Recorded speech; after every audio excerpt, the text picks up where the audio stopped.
There's this huge network of organizations in India that quietly runs the show, shaping everything from our doctors to our engineers and lawyers. At first glance, it can look super complicated. So what we're going to do in this explainer is pull back that curtain and make it all crystal clear. Ready? Let's jump in. So let me ask you something. Have you ever really stopped to think about it? Who makes sure your doctor, or the engineer who built that bridge you drive over, or even your lawyer, actually knows what they're doing? It's a huge question, right? I mean, our lives are literally in their hands sometimes. Well, the answer to that massive question is professional counsels. They're the ones shouldering that immense responsibility, making sure everything is up to standard. A really good way to think about them is as the gatekeepers for India's professions. It's their job to make sure only qualified people get through the gate to actually practice. They set the standards, they enforce the rules. Basically, they're the guardians, making sure we all get the quality service we deserve. Okay, so where do they get all this power from? It's not like they just made it up. They're what's known as a statutory body. And all that really means is that each and every one of them was created by an act of parliament. That's what gives them their legal teeth, the authority to actually set and enforce the rules in their field. All right, here's our game plan for breaking this all down. First, we'll do a quick overview of these gatekeepers. Then we'll dive into the councils for education and skills, followed by health and wellness. After that, we'll touch on some other specialized groups, and finally, we'll put it all together to see the big picture. Okay, let's kick things off with Section 1, India's professional gatekeepers. Just a quick overview to get us started. So we're talking about roughly 16 of these major councils. And yeah, they cover a whole bunch of different areas. You've got education, health, law, agriculture, you name it. But here's the thing. Their core mission is always the same. Maintain standards, regulate the education for that field, and enforce a code of ethics. Simple as that.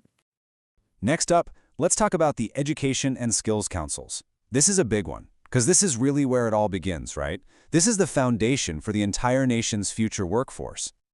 Okay, so who are the big players here? Well, you've got the UGC, that's the University Grants Commission, and they handle universities. Then for all the tech stuff, you have AICTE. For making sure our teachers are up to snuff, that's the NCTE. You're probably seeing a pattern. Most of them report to the Ministry of Education. The one that stands out is NCVET for vocational training. That one's under the Ministry of Skill Development and Entrepreneurship, which makes a lot of sense. All right, from education, let's move on to something that impacts every single one of us, literally, our health and wellness. The people who regulate our doctors, our nurses, our pharmacists, this is their turf. So in healthcare, the main body for doctors is the National Medical Commission, the NMC. Then you've got the DCI for dentist, PCI for pharmacist, and the INC for nurses. And all of these guys, they work under the umbrella of the Ministry of Health and Family Welfare. But, here's a really interesting detail. When it comes to traditional Indian medicine, like Ayurveda or Unani, their council, the NCISM, doesn't report to the health ministry.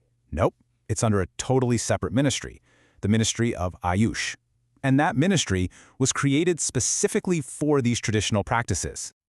Now, this whole system didn't just pop up overnight. It's been evolving for almost 100 years. I mean, look at this. The Agricultural Council, ICAR, goes all the way back to 1929. Then, right after independence, we got the Dental Council in 48. The system keeps changing to keep up with the times, like with the NCTE for teachers in 93, and even as recently as 2021, new commissions were formed to modernize the whole thing.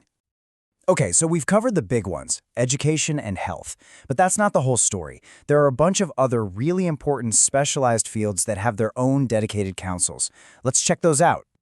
So, what else is there? Well, for lawyers, you've got the Bar Council of India, the BCI.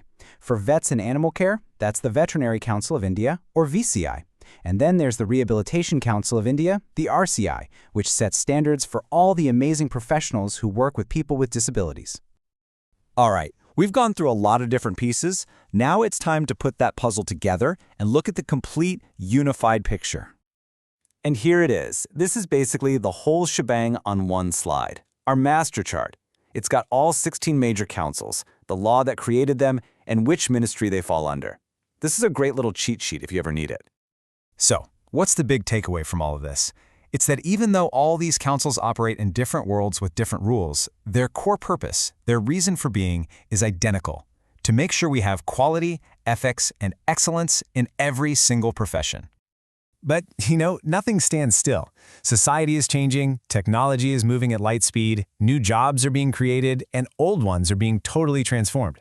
So I'll leave you with this final thought. With everything changing so fast, which professional field do you think is next in line for a major regulatory shakeup? Definitely something to chew on.